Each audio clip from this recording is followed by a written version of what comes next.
Muita paz a todos, é uma grande alegria, é uma grata satisfação estar aqui hoje com vocês novamente reunidos, porque quando estamos reunidos em nome de Jesus, sabemos que senão Ele, com certeza seus mensageiros de luz, seus anjos espirituais estão presentes conosco. É isso que nós cremos e é isso que nós acreditamos.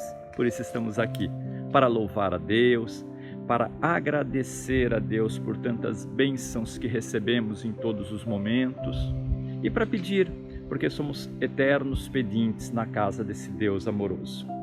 E hoje eu estou aqui com vocês no Pomar, numa cidade do interior de São Paulo, porque me lembrei que o tema que eu queria falar hoje sobre Deus conta uma história de um homem que era extremamente contrário aos pensamentos da existência de Deus.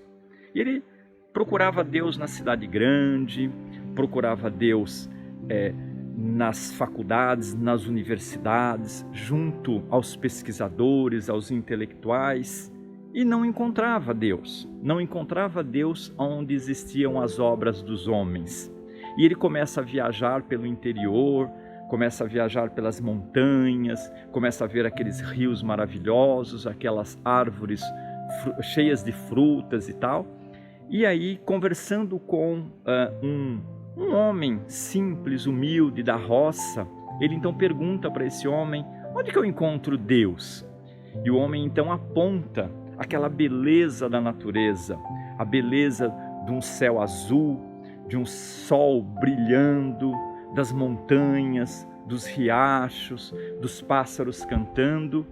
E aí ele fala: olha, eu não sei onde o senhor está procurando Deus, mas com certeza Ele está em todos os lugares. Ele está aqui, Ele está à nossa volta, Ele está conosco.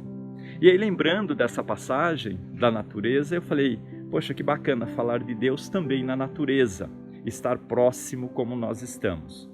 E hoje eu estou assim mais animado, porque a gente tem visto muitas notícias boas, né? Nós estamos vendo uma luz no final do túnel da pandemia. Vale sempre nos solidarizarmos, né? Os nossos sentimentos com quase 550 mil pessoas que se foram nessa pandemia, a imaginar quantos familiares, amigos sofridos. Então, a nossa solidariedade, os nossos sentimentos por todos esses que não chegaram até o final, né? Não chegaram até essa luz no final do túnel, como nós já estamos vendo. A campanha da vacina está bem andada. Aqui em São Paulo, 80%, né? No estado de São Paulo já previsto para os próximos dias. Eu já estou vacinado, com certeza vocês também, se não todos, a maioria, né? E isso nos mostra que Deus está sempre no controle, né?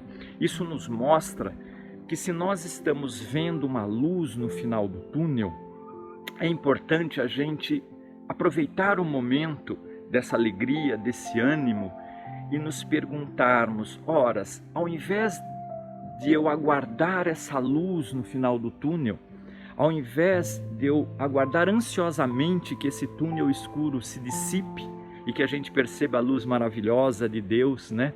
Da esperança, da vida nos aguardando, por que não eu ser essa luz? Por que não eu, neste momento que já posso caminhar, andar, que já percebo a presença de Deus em minha vida, por que não eu me tornar essa luz e junto com aqueles mais necessitados? Porque a gente observa no final da pandemia uma terra arrasada, né? Tanto sofrimento com as famílias, tantas mortes, mas também uma crise econômica sofrida demais. Quantas pessoas sem emprego, quantas pessoas passando fome, quantas famílias morando na rua ou morando debaixo de pontes, quantas oportunidades benditas que nós temos de ajudar. Porque nós somos privilegiados. Se eu estou aqui falando com vocês, se vocês estão aí, é porque nós estamos vivos. E nós precisamos agradecer a Deus, independente do como nós passamos, né? mas nós estamos vivos e agradecidos a Deus pela bênção maravilhosa de estarmos aqui. E agradecidos a Deus porque pedimos muito. Pedimos por nós, pedimos por nossas famílias, pedimos naqueles momentos mais angustiantes, pedimos por aqueles momentos de tristeza, e agora é o momento de agradecer. E o agradecimento, ele implica um propósito, porque se Deus está no controle e tudo que Deus faz é bom, e se tudo que Deus faz tem um propósito na nossa existência, com certeza, se esse propósito é para a humanidade, para o planeta, também é para cada um de nós. É o momento de nós olharmos, pensarmos, refletirmos e dizermos assim: Senhor, o que queres que eu faça? Como eu já falei em alguns outros momentos, o que queres que eu faça?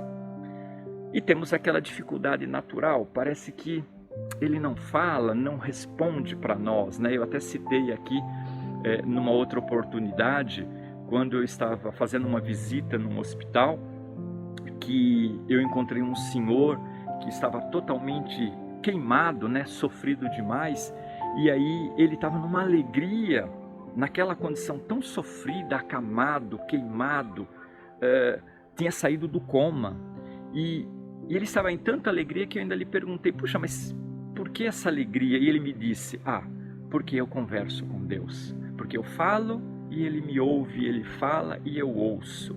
E eu disse assim: mas eu não consigo ouvi-lo. Ele falou: converse com a sua esposa, converse com os seus filhos, converse com a sua família.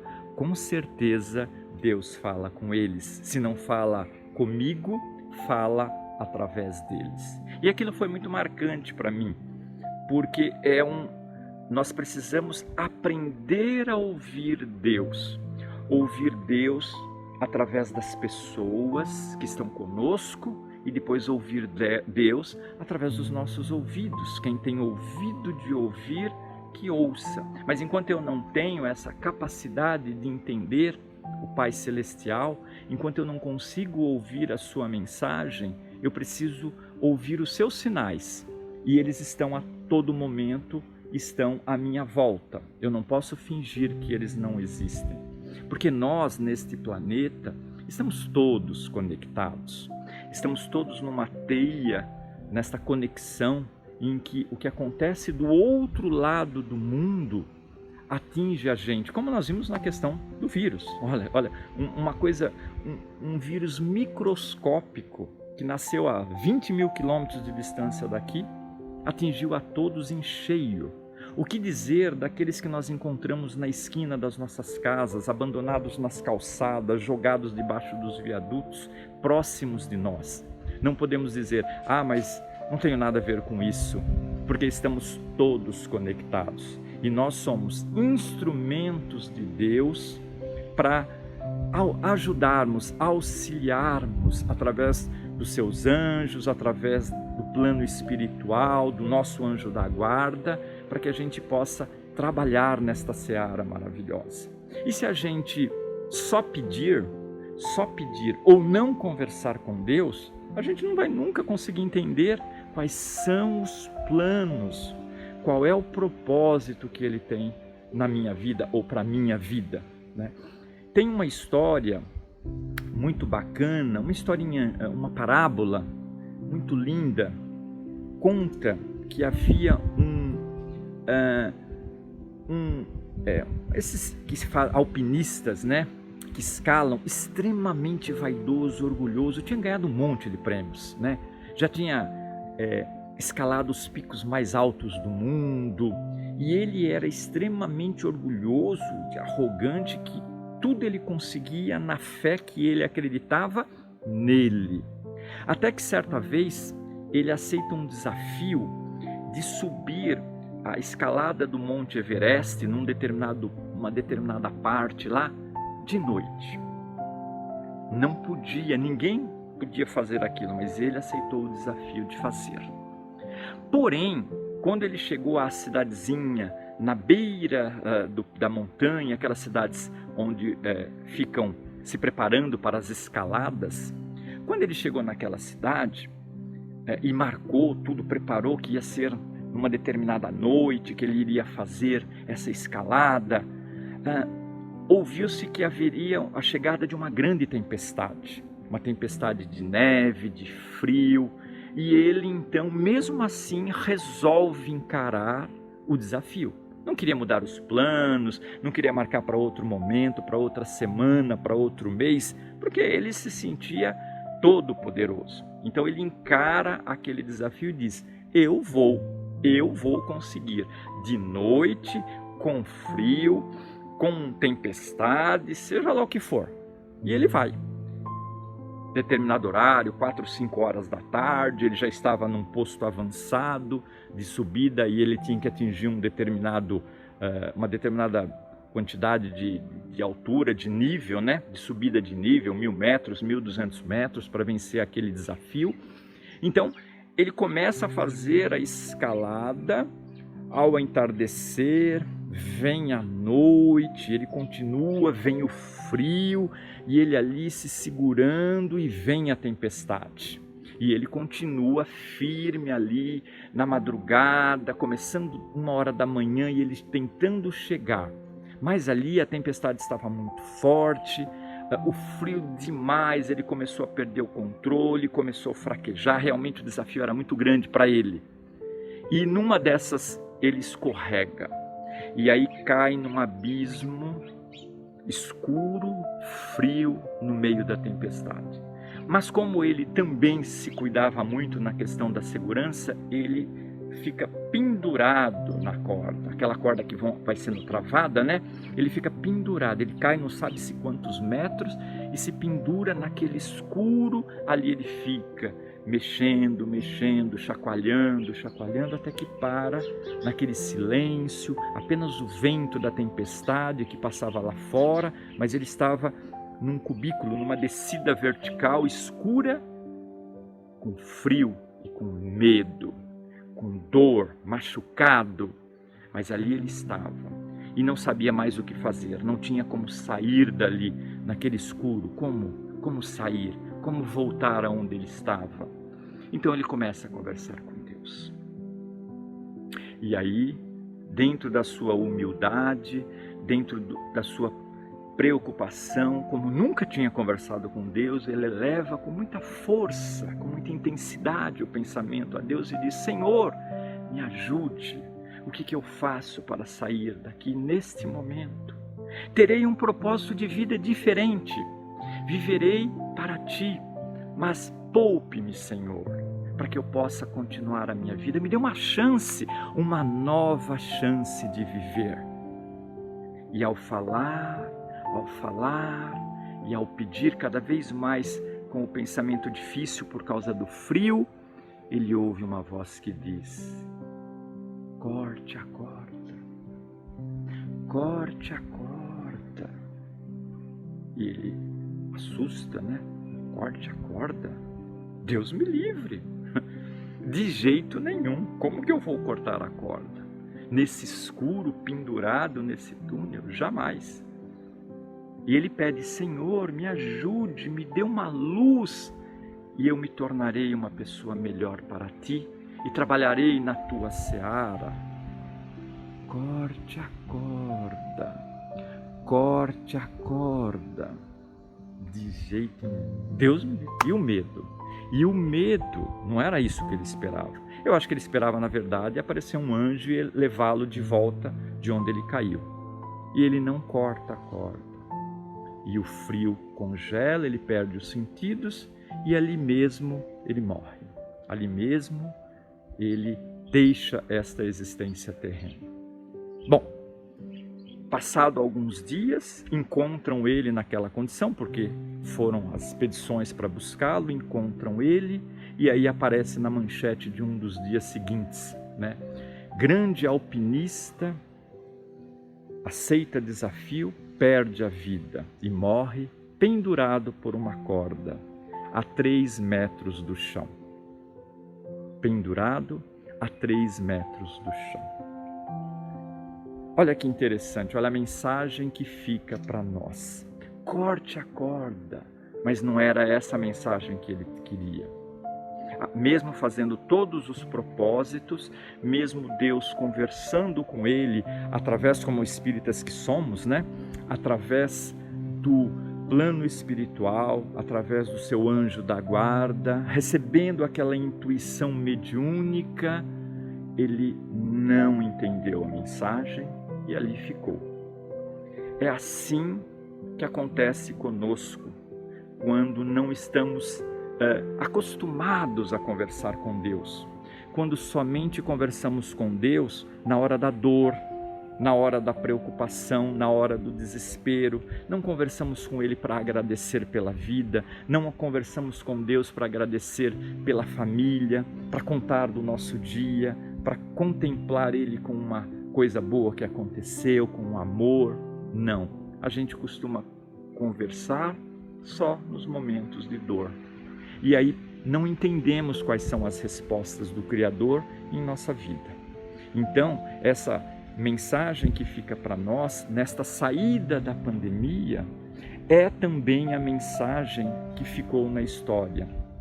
Quando Deus está falando conosco, e se não direto por nós, que não estamos acostumados, mas por alguém, ali nós vamos encontrar o propósito para agradecermos a Deus pelas bênçãos de aqui chegarmos, para agradecermos a Deus e perguntar: Senhor, por que a Tua misericórdia me beneficiou e por que a Tua misericórdia não beneficiou outros? Por que eu fui tão abençoado, Senhor, quando tantos outros perderam a vida?